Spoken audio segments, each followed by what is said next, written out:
இயக்குனர் அவதாரம் எடுத்தார் இளையராஜா, ஹீரோ சூப்பர் ஸ்டார் ரஜினியா? இந்தியாவின் சிறந்த திரைப்பட இசையமைப்பாளர்களுள் ஒருவர் இசைஞானி இளையராஜா. இவர் அன்னக்கிளி என்ற திரைப்படத்துக்கு இசை அமைத்ததன் மூலம் 1976இல் தமிழ் திரையுலகிற்கு அறிமுகமானார். இவர் முதல் படத்திலேயே ஒட்டுமொத்த தமிழ்நாட்டையும் திரும்பி பார்க்க வைத்தார். இளையராஜா எவ்வளவு பெரிய புகழின் உச்சியில் இருக்கிறாரோ அதே அளவு பல சர்ச்சைகளையும் சந்தித்தவர். இவர் இசையமைப்பில் அடுத்ததாக விடுதலை படத்தில் 2வது பாகம் வரவிருக்கின்றது.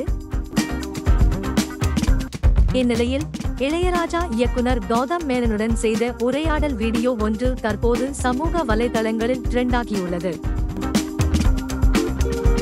அந்த வீடியோவில் ஒருமுறை நடிகர் ரஜினிகாந்த் என்னிடம் வந்து பாஸ்கருக்கு, அதாவது இளையராஜாவின் சகோதரர், அவருக்கு ஒரு படம் பண்ணி தரேன் எனவும், மேலும் அதை நீங்களே இயக்குங்கள் என்றும், அந்த படத்துக்கு ஒரு நல்ல பெயர் வையுங்கள் என்றும் என்னிடம் கூறியுள்ளார்.